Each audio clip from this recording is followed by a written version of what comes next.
David Lépée, vous êtes avec nous, Oui, tout à fait. rédacteur en chef de Crisis, essayiste, et donc ce numéro 55 porte sur le thème de la déconstruction. Alors Mhm.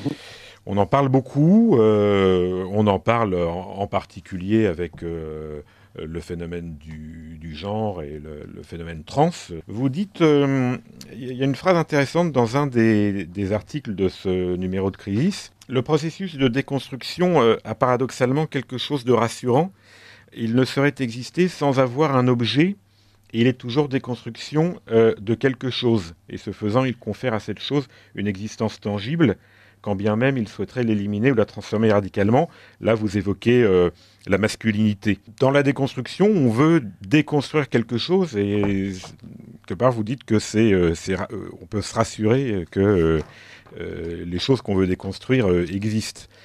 Qu'est-ce que c'est au Ah oui, fond la c'est le masque déconstruction? du vice à la vertu. Oui, c'est ça. Ouais. Alors qu'est-ce que c'est au fond? J'avais dit dans une précédente émission sous forme de boutade que finalement c'était le mot français pour dire wokisme. Alors Ouais. évidemment c'est pas tout à fait le cas, c'est plutôt polémique. Si ce n'est que il est passablement question du wokisme dans ce dossier, dans plusieurs contributions, parce que c'est une des émanations et des expressions contemporaines de ce processus philosophique de déconstruction qui, pour sa part, date déjà de quand même de quelques décennies. Alors, pour faire court et sans entrer dans des détails très techniques, on peut considérer que ce mode de pensée est né en philosophie avec les penseurs de ce qu'on a appelé un petit peu extérieurement la French Theory, c'est-à-dire un assemblage américain de divers penseurs français entre autres, notamment autour de Michel Foucault, de Deleuze, de différents penseurs de cette époque-là, de Jacques Derrida bien entendu,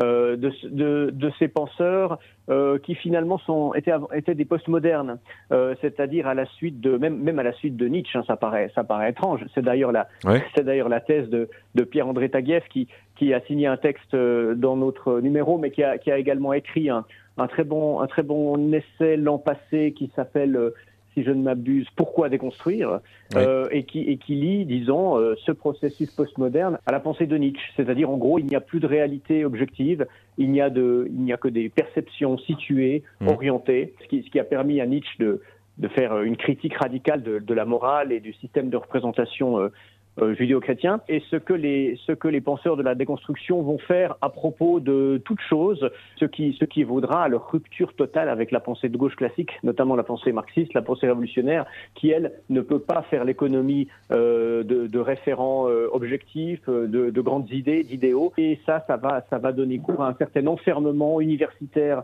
de ces penseurs-là, qui ensuite vont évoluer de manière plus ou moins militante selon les époques. Certains observateurs anglo-saxons, comment s'appelait-il, ils ont publié un livre l'année passée justement sur le règne des impostures intellectuelles. Helen Pluckrose et James Lindsay, le triomphe des impostures intellectuelles. Oui, ouais. C'est vrai, à mon avis d'ailleurs, dans les traductions françaises disponibles, un des meilleurs essais philosophiques qui n'est pas un pamphlet, qui n'est pas un livre à charge, c'est un essai philosophique critique, mais avec une base académique sérieuse et très érudite sur ce phénomène-là, en refaisant sa généalogie philosophique et en démontrant effectivement qu'il s'agit aujourd'hui, que ce soit à travers le wokisme, les ensembles des studies, les queer studies, post-colonial studies, etc., ce que les Américains appellent également sur les campus les social justice warriors, tout cela, c'est du postmodernisme appliqué. Ça découle notamment de la French Theory, ce qui est d'ailleurs l'occasion de mettre fin à ces réductions militantes de mauvaise foi qu'on trouve parfois à droite et dans la droite anglo-saxonne, qui lierait ça à une forme de marxisme dévoyé. Ce n'est absolument pas le cas.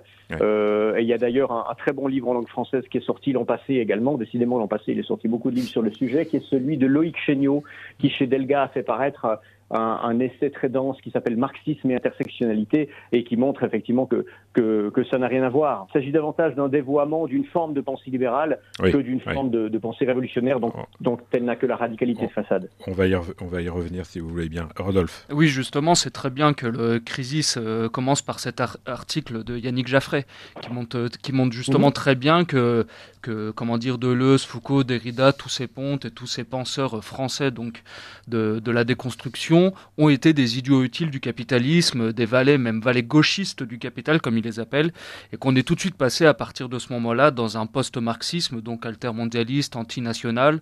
On passe vraiment sur le règne des multitudes contre entre guillemets, comment dire, le terrain d'affrontement entre classes sur le territoire national. Et aussi, on revient aussi un peu sur les thèses de Micha, bien sûr, sur le couple libéral-libertaire. Et vous montrez très bien que en fait, c'est abusif de parler du mouvement de la déconstruction comme d'un mouvement de gauche. C'est beaucoup plus compliqué que ça et que c'est plutôt une dérivation ou une dégénérescence, on pourrait dire quasiment. Il est d'ailleurs difficile à politiser parce que effectivement toute lutte politique, notamment à gauche, notamment dans le camp révolutionnaire, mais pas uniquement, toute lutte politique a besoin d'un corps collectif. Or, si vous déconstruisez le collectif pour atomiser complètement le commun, eh ben il n'y a plus de politique possible, surtout pas de politique émancipatoire possible. Ce qui fait justement ce dévoiement absolu du substrat de gauche originel, à mon avis, et vous n'avez pas tort de citer Micha à ce propos, c'est parce que finalement, comment se traduit la déconstruction aujourd'hui? Par une extension illimitée des revendications individuelles. D'où le paradoxe de l'intersectionnalité, qui est cette thèse selon laquelle finalement on pourrait être victime simultanément de plusieurs formes d'oppression et que cette simultanéité générerait des espèces de solidarité inédites. Ce serait formidable, sauf que dans les faits, c'est le contraire. Plutôt que de générer des fédérations, des solidarités, ça génère encore plus d'éclatement, de concurrence victimaire, de repli communautariste. Il n'y a aucune perspective révolutionnaire là-dedans, étant donné que toute perspective révolutionnaire doit se fonder sur du commun et que là, au contraire, on est dans l'atomisation individualiste radicale. Et le capitalisme aime la déconstruction, finalement, et c'est aussi tout le travail de généalogie du libéralisme de Dany Robert Dufour qui nous le montre. Le capitalisme aime le fait qu'il n'y ait plus de pères de famille. Structurellement, c'est vrai. Structurellement, le capitalisme se fond dans la déconstruction comme un poisson dans l'eau. Après, on sait bien que dans les faits, le capitalisme, indépendamment de ses bases philosophique, se moque assez peu de la cohérence des idées, étant donné que sa démarche de destruction, création est avant tout opportuniste. Et j'ai tendance à dire, pour prendre les enjeux actuels, que le capitalisme n'est pas plus woke qu'il n'est anti-woke, il est juste pro-capital. Et il se trouve qu'on est dans une conjoncture où effectivement, on le voit à travers la publicité, on le voit à travers le soft power des productions cinématographiques ou télévisuelles. On avait parlé il y a quelques numéros du phénomène Netflix. Eh bien, on voit que oui, wokisme et capitalisme, et on a publié plusieurs articles et entretiens sur ce sujet précédemment, se fondent l'un dans l'autre parce qu'il y a du profit à se faire. Ça c'est conjoncturel. Il pourrait en être autrement selon telle étude de marché, tel choix de tel segment de consommation, indépendamment de la perspicacité des analyses des Dany Robert Dufour et autres. Il ne faut pas oublier que nous avons parfois un vice d'intellectuel qui est de chercher chez l'ensemble de nos adversaires une cohérence dont ceux-ci parfois se moquent éperdument, étant donné qu'ils n'ont pas peur de se renier tant qu'ils peuvent gagner encore davantage d'argent. Oui, on peut être davantage guidé par l'opportunisme que par une cohérence intellectuelle qu'on a parfois tendance à aller chercher, vous avez raison. Rodolphe ? Oui, j'aimerais revenir aussi sur un autre article qui m'a paru aussi très intéressant, c'est celui de Juan Asensio. On a une ouverture, on pourrait dire littéraire, un point de vue littéraire, parce qu'il va revenir sur le roman La Route de Cormac McCarthy. Et ce qui est drôle aussi, c'est que par exemple, Régis Debray va sortir un livre prochainement, où je crois qu'il est déjà sorti, ou un abécédaire des gens qui l'ont influencé. Et justement, Régis Debray disait qu'il lisait de plus en plus de littérature. Moi, j'ai toujours l'impression que de la bonne littérature vieillit mieux que de la bonne philosophie, même si c'est plus compliqué que ça. Et donc, j'ai trouvé ça vraiment pertinent que vous mettiez dans ce Crisis un article sur la littérature. Le principe de Crisis, c'est toujours le même, c'est qu'on part pas tant d'une idée que d'un mot. C'est pour ça qu'on le fait figurer un mot unique sur la couverture avec un point d'interrogation, parce que c'est une question que nous posons à nos contributeurs. Et comme ces contributeurs expriment des sensibilités différentes et surtout sont issus de domaines de recherche différents, ça permet d'avoir toute une polysémie intéressante. Juan Asensio est effectivement un critique littéraire bien connu, puisqu'il anime depuis bientôt 20 ans ce blog qui s'appelle Stalker, et c'était intéressant d'avoir ce point de vue, comme on aurait pu en avoir un en cinéma. Là, c'est vrai qu'on accorde une grande place à la philosophie, parce que oui, avec un titre pareil, c'est un numéro qui est quand même très calibré philo, d'où les contributions de Pierre Le Vigan, de Taguieff, de Yannick Jaffray que vous avez évoqué, qui d'ailleurs sort un bouquin ces jours-ci, là je le dis en passant sur les Gilets jaunes, de Michel Lhomme ou de Francis Vancitan, qui reviennent un petit peu sur les bases. Mais effectivement, on aborde aussi ça sous l'angle du management, avec Baptiste Rapin, dont nous parlions un peu plus tôt dans l'émission, sur des questions d'ingénierie sociale. On a un grand entretien de fond vraiment remarquable que je trouve avec Lucien Cerise, ou alors justement sur des questions plus culturalistes, comme celle de la sociologie et des mœurs, avec Renaud Camus, oui. ou bien même sur l'école avec Brigelli. Et quant à moi, je me suis concentré un petit peu comme d'habitude sur ces questions de sexe et de genre, quoi. Dans votre long article, votre long papier qui s'appelle À la recherche de l'homme déconstruit, en référence à Sandrine Rousseau, évidemment, qui a la chance de vivre d'après elle avec un homme déconstruit, vous évoquez le fait que la bourgeoisie progressiste veut rééduquer les milieux populaires. Et ça me fait penser, on a le même phénomène, me semble-t-il, avec l'écologie. C'est-à-dire que la bourgeoisie progressiste qui peut faire un certain nombre d'allers-retours en avion Paris-Los Angeles dans l'année rend coupable les milieux populaires qui roulent au diesel. Ça me fait penser aussi à Christophe Guilluy et à la révolte des gens ordinaires. Il y a un parallèle à faire dans la mesure où, comme pour toujours, l'humanisme de façade de la bourgeoisie progressiste vient du fait que les efforts qu'elle demande aux autres, ou elle ne les fait pas, ou alors quand elle les fait, ça lui coûte beaucoup moins, parce qu'elle a des compensations économiques qui lui permettent de le supporter. On voit bien ce que ça donne avec le discours, disons, favorable à l'immigration selon que vous habitiez tel ou tel quartier, tel ou tel village. Là, c'est un petit peu pareil, parce que oui, l'homme déconstruit est plutôt un phénomène de classe. Pourquoi ? Moins vous avez de capital économique, et plus, pour des raisons à la fois de profilage social, mais aussi d'estime de soi, je suppose, eh bien, vous compensez comme vous pouvez avec ce qui vous reste et ce que ni l'État ni le marché ne peuvent vous enlever, et c'est l'identité. Alors c'est les identités de toutes sortes. On voit effectivement les insurrections, on va dire, identitaires liées aux communautés, aux origines, mais c'est le cas aussi lié au sexe, et notamment en ce qui concerne l'expression de la virilité, alors que la déconstruction à cette aune-là est plutôt un luxe de nantis. Alors, comme elle est vue du haut comme quelque chose d'extrêmement sexiste, rétrograde, on va essayer de changer, d'éduquer les pauvres à travers l'instruction nationale, à travers les ABCD de l'égalité, en fait, toutes ces choses dont on parle depuis 10 ans, sans tenir compte de cette sensibilité rétive. De la part des hommes, des garçons et des filles d'ailleurs en général, mais de ceux des classes populaires en particulier. Et qui rajoutent à l'insécurité culturelle, à la fragilisation culturelle. Tout à fait. On voit que dans la culture populaire, gens ordinaires, des garçons, comme on dit. Dans la culture populaire des garçons, il y a un virilisme exacerbé, parfois de manière même artificielle. Je donnais 3 exemples qui sont les films d'action, le rap et le porno.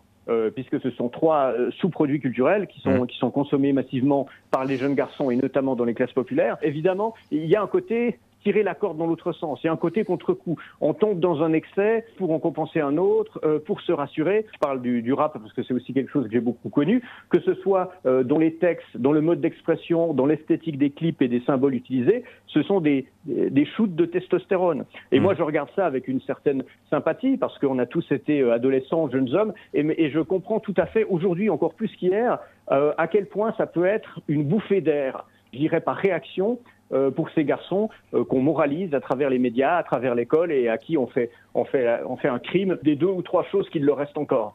Les adolescents et les jeunes hommes issus de l'immigration, comme on dit, constituent aussi un nouveau modèle, un modèle de maintien de la virilité. C'est un risque, oui, bien sûr, tout à fait, j'en parle dans l'article, c'est un risque parce que comme il y a une représentation assez importante dans ces classes populaires-là de jeunes gens, par exemple issus de la communauté arabo-maghrébine, certains, par une erreur de lecture, au lieu d'y voir, d'y voir l'ombre de la lutte des classes qui est quand même là derrière, quoi, avec tout le mépris bourgeois, vont voir ça en termes ethniques et même raciales en disant mais ça finalement la déconstruction c'est un truc de blanc qui va leur donner un mépris encore plus grand à notre rencontre et aucune envie de s'intégrer. Et c'est ça le problème, parce que si on leur fait croire qu'ils n'ont de choix contre la déconstruction anglo-américaine qu'ils interprètent à tort comme quelque chose de français et de blanc, ou alors une parodie de virilisme exacerbé compensatoire avec le rap et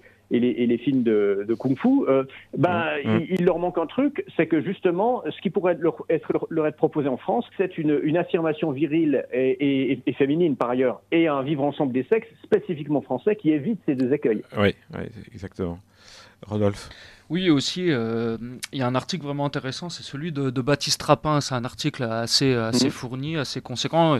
Je pense même que ça peut être une bonne introduction à son œuvre, qui est, je pense, vraiment incontournable. Pour moi, c'est vraiment un des grands penseurs actuels français, Baptiste Rapin, avec tous ses travaux sur le management, sur la révolution industrielle et ce genre de choses. Et donc là, ce serait plutôt une question personnelle que j'aimerais vous poser, David. On a tout... la nouvelle droite s'est toujours aussi revendiquée d'une certaine voie tierce entre l'individualisme libéral et la conflictualité marxiste. C'était essayer de trouver une espèce de nouvelle troisième voie. Et aujourd'hui, justement, on voit bien à travers ces articles, à travers justement l'article de Baptiste Rapin, qu'il y aurait comme eu une espèce d'effacement, et qu'aujourd'hui, le véritable ennemi, ou entre guillemets la chose qui s'est imposée, c'est le management scientifique, donc par les techniques de gouvernance et ce genre de choses. Alors, j'aimerais avoir votre avis là-dessus. Donc, je sais que vous pensez, justement, vous avez cette fibre sociale que j'ai aussi, et qu'entre guillemets, la conflictualité marxiste n'est pas si dépassée que ça, au final. Mais c'est pas forcément si nouveau que ça. La lecture en est nouvelle. Mais à l'époque de la critique marxiste, on disait déjà que le capital était un processus et pas uniquement ce que ne comprenaient pas forcément les populistes plus à droite, c'est pas uniquement une collection de noms propres. On avait un populisme social de droite qui disait il faut s'en prendre aux 200 familles, et on avait un populisme social marxiste ou marxisant qui disait non mais indépendamment des 200 familles, les têtes de l'hydre repoussent, donc c'est la structure elle-même qui est à blâmer. Et je pense que dans la critique d'une gouvernance par ingénierie sociale, par management, d'ailleurs c'est drôle, les deux thèmes, le texte de Baptiste Rapin et l'entretien avec Lucien Cerise se recoupent un petit peu. C'est facile de pointer des noms, de dire Georges Soros, etc., etc. Je dis pas que ce soit inutile et qu'il soit tout à fait innocent. Les individus jouent un rôle. Néanmoins, le problème est plus profond et il est surtout plus structurel. Donc cette émancipation, elle doit passer par une critique systémique, mais elle n'empêche pas la conflictualité dont vous parliez, parce qu'en attendant, les classes, les castes, les niveaux, les réseaux sont occupés par des gens bien réels qui participent, comme nous, à la guerre des idées et parfois à la guerre tout court. Nous évoquons, chers auditeurs de Radio Courtoisie, le numéro de Crisis consacré à la déconstruction avec David Lépée, son rédacteur en chef. Alors, on critique beaucoup aujourd'hui le wokisme. Comment fait-on pour y résister, au-delà de multiplier des papiers pour dénoncer la folie ou le caractère parfois ridicule de cette idéologie?